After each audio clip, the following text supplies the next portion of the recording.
Yeah, what's good, everybody? It's your boy Young, and I'm back. I got another analyst video, and yes, we slanging these videos. You did? We slanging them. First and foremost, I just want to say shout out to everybody that's been keeping up with the channel. You know what I'm saying? Shout out to everybody that's been watching my analyst videos. I love making these videos. Shout out to my homie Don. He telling me to keep making these videos so that I could just rap about basketball. You know what I'm saying? For anybody new to the channel, hey, what's up? How you doing? You know what I'm saying? It's your boy Young. I just want to give a brief little overview. This is part 3 of my breakdown of this whole Nets trade. If you live under a rock or you never watched a game of basketball that we're seeing right now, 3 of the greatest scorers in our league right now have just been traded to the same team, with Kevin Durant, James Harden, and Kyrie Irving. But now they've added James Harden, you know what I'm saying, who's arguably one of the best scorers in the league. They've added him to this team. And so in this trade, you know what I'm saying, down the line, the Pacers got this guy right here that's handling the ball, Karis LeVert. And we just gonna go over the pros and cons of this trade, what I feel like, the Pacers did that was good, and what I feel like was bad, but you know what I'm saying, could be worked on. First and foremost, that guy that just dunked the ball, shout out to Malcolm Brogdon. This Pacers squad is nice. This Pacers squad is nice. And I'm saying that out of just shock and amazement, because I'm gonna be honest with y'all, I thought last year was a fluke. I thought Sabonis, you know what I'm saying, hooping the way he was hooping was a fluke. I'm gonna be real with you. You know what I mean? I'm gonna be real with you. I thought it was a fluke. It wasn't a fluke. They're legit. Just, you know what I'm saying, going with the roster. They got Malcolm Brogdon. You now have Karis LeVert. You got Bubble TJ, Sabonis, Miles Turner. You got Doug McDermott. They got a young bull and Cassius Stanley. They got Aaron Holiday, Justin Holiday, Jeremy Lamb. I'm going off the top of my head, y'all. They got Jalen LeCue. They got young bull, what's his name? Goga, that's his name. Goga Batatse or something like that. They got Jakar Sampson, and I can't remember none of the other young dudes. I remember they got Brian Bowen, young bull out of where he went. He went Carolina. He went to Carolina. They got Edmund Sumner, cuz from what school he went to? Xavier. I know they got Keelan Martin on that team. He went to Butler. I think that's their whole roster. If I'm forgetting somebody, please let me know in the comment section. But they got some dogs on this roster, and currently right now I think they're 8-4. They're 4th in the conference. They're 4th in the conference. But this Pacers team is nice. Malcolm Brogdon, I don't want to say it because it's early in the season. Malcolm Brogdon is low-key playing like an all-star. And Malcolm is not the flashiest guy. You know what I'm saying? He's not gonna wow you with the stuff that he's doing. But he just know how to play basketball. And he plays it at such a high efficient level. Like, he's averaging, I think, 23 a game and 7 assists. Like, he's been hooping this year. I could see him being an all-star. I could see Sabonis being an all-star again. Like, they have a squad. And they were doing this, mind you, without Vic at 100%. They was getting 50% of Vic, who was their star player. Like, kind of like what I was saying in the Rockets trade. There's no cons to this. And there are literally no cons to this. Like, literally no cons to this.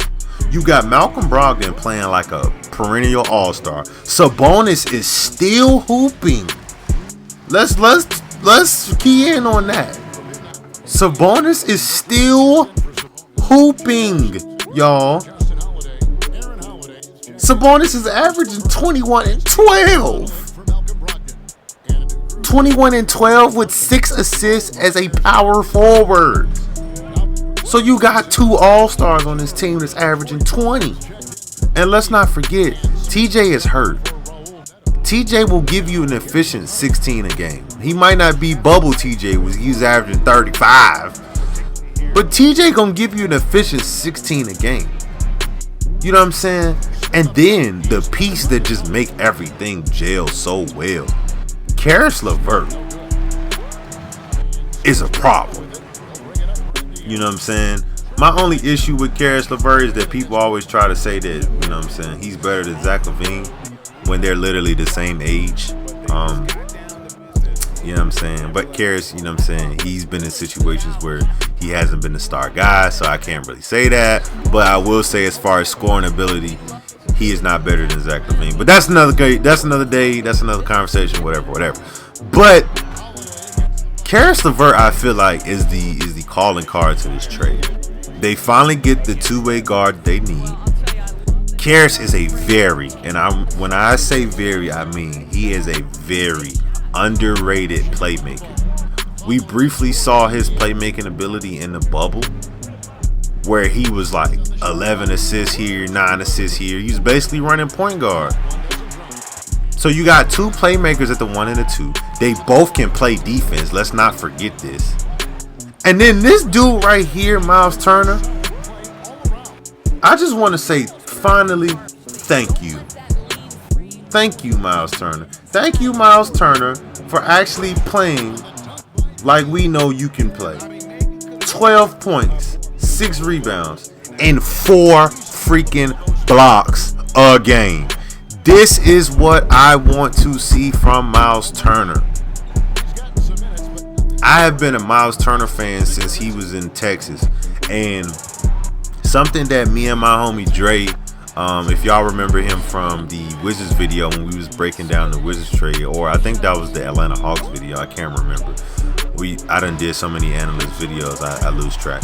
But we always have this thing when it comes to Miles Turner, where it's like, you saw his potential his rookie year. I'm gonna just back up for a second. You saw Miles Turner potential his rookie year. He was swatting shots. He was stepping out, on the 3-point line, pick and pop, pick and roll, athletic. Like, he was a hooper. And then after that, every year you would get like spurts of it, it'll go away. Spurts of it, it'll go away. Spurts of it, it'll go away. And I'm just like, every year, me and Dre will be like, is Malcolm Brogdon, is Miles Turner gonna take that leap? And then the answer at the end of the season always be no. And then it's like, next season, is he gonna take that leap? Answer no. Is he gonna take that leap? Answer no. And this year, I can confidently say he's taking that leap. Miles Turner single-handedly is the anchor of the defense of this team. And he just does the little things that you need from a center. I think that Miles in the past was always positioned to be the second best player on the Pacers.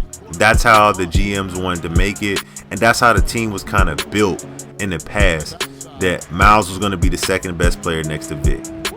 And it just ain't work out like that. I think after last year, after Sabonis became the all-star, I think that the front office had a conversation with Miles. This is just me speculating. I'm not saying this is what happened. But I think that the front office had a conversation with Miles, and they really kind of keyed into Miles and told him, like, yo, Sabonis is the best player on that team. And we're going to build around Sabonis. It's either you get with it or you get gone. And I think he just bought in. And because he bought in, I think that is the reason why the Pacers didn't pull that Gordon Hayward trade, is because they honestly felt like Miles and Sabonis could work. That's been the biggest question after the Paul George trade was Miles and Sabonis going to work? And now we're seeing the fruits of it. Now, granted, his rebounds aren't like what they used to be, but that's because Sabonis has now been playing a little bit more tougher. You know what I'm saying? My biggest question with Sabonis was he going to ever bang on the boards like that? And last 2 years, he's been averaging 11 plus boards a game. So saying he's suspect on the rebounding aspect is no longer. And I think with Miles saying that, okay, he can get boards, it makes Miles' job a little bit, not a little bit, it makes Miles' job a whole lot easier. Because now Miles can focus on the things that he does best, which is play defense, protect the rim. He can switch. We don't really talk about that like in the media. They don't really talk about the fact that Miles can switch. He's probably not really good, not like Bam, you know what I'm saying, or Giannis. I mean, Giannis is really a small forward, but I'm just talking about big men that can switch and they have switchability. He's not at that caliber, but he's like a notch below that. You feel me? He can switch. He can defend. He's going to get you blocks. And he just does what he needs to do. You know what I'm saying? He sets hard body screens. He knows how to roll. He, surprisingly enough, between him and Sabonis, they don't get in each other's way. And what I mean by that is, even though they can somewhat stretch the floor, like they're at average like a 30% big man tandem when it comes to shooting from the 3-point line. I think Sabonis is slightly better than Miles when it's come to shooting, but for the most part, it's like their games are more back to the basket. Sabonis loves to roll off a pick and roll, and it's like just the overall chemistry of how the team is put together is perfect, especially with these starters. You got a point general and Malcolm Brogdon, who's going to get people in their right spots. Karis LeVert is a playmaker and a scorer. TJ is a scorer. You know what I'm saying? And in that backcourt, you got people that can guard. You got Sabonis and Miles Turner who can protect the rim and get you boards and second chance, points and stuff like that. And then not to even dismiss the bench. Their bench is tough. And I know they're still trying to figure it out with this whole Aaron Holiday thing, but I feel like Aaron Holiday could be the same caliber type point guard like my guy that I always mention in almost every other analyst video, Monte Morris. And they got Justin Holiday, who's been playing really well. And then the key piece off their bench that nobody is talking about is your boy Doug McBuckets. You know what I'm saying? And I can only say that because I'm a Bulls fan. You know what I'm saying? We gave him that nickname. But Doug McDermott has quietly been averaging 11 points per game, shooting really well from the three. And that's all you need him to do. He's a role player. Like, you need him to shoot. That's it. TJ McConnell is still on this team, who's a really crafty, really scrappy point guard. They got Jakar Sampson, who you can throw at the 4 or the 3. You know what I'm saying? Like, they got guys on this team. And as far as cap room is concerned, you're probably going to have to re-sign Miles Turner. So they're going to throw that bag at Miles Turner. You got to keep the core of this team. And kind of going back to what I was saying about the Rockets, I think that's going to be the hard part. For the Rockets, not so much because the Rockets are a larger market, but the Pacers are a small market team. I don't know if Larry Bird is still in that front office, but whoever's in that Pacers front office, they're going to have to make a decision on who they're going to let go. But they got to keep that core. And I forgot about Jeremy Lamb. Jeremy Lamb was playing really good for them in the bubble. Like, they got a squad, y'all. They really got a squad. I can't wait to see what they do in the playoffs. I think they're going to be tops in the playoffs, like top 5. You know what I'm saying? As far as the team go on. But I'm going to tell y'all this. Karis LeVert now has minutes. Karis LeVert now has an offense that he could just go and do what he needs to do. Karis LeVert has an active passer as his point guard. Now, what I mean by that, don't get me wrong, Spencer Dinwiddie, Kyrie Irving, D'Angelo Russell, those are great point guards. They get high assist numbers sometimes. They are not pass first guards. They are not pass happy guards. They are scorers. And my headset battery about to die. But they are scorers. They're scorers. And he's only had point guards that have been scorers. This is his first point guard that is an active passer. When Karis averages 20 a game, you're gonna see his real skill set come out. You know what I'm saying?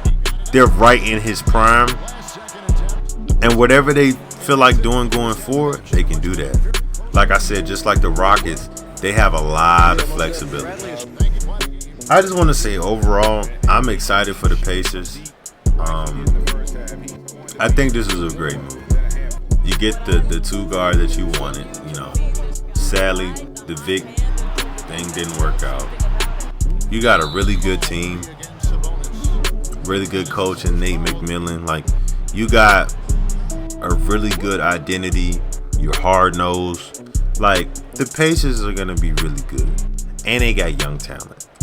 Miles Turner is young. Sabonis is young. Brogdon is young. Karis is like 27. Your core is pretty young. TJ is young. Like, you got young guys that can hoop.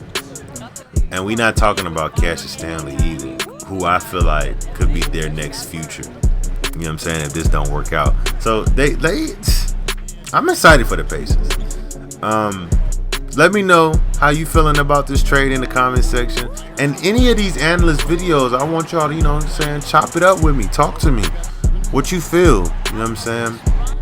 But I'm going to holler at y'all later. That's all I got to say about this whole Pacers trade. Please make sure y'all go check up on all the other videos. Check up on the playlist. Everything that I got going on the channel, man. I'm going to holler at y'all later. Peace and love. Lady.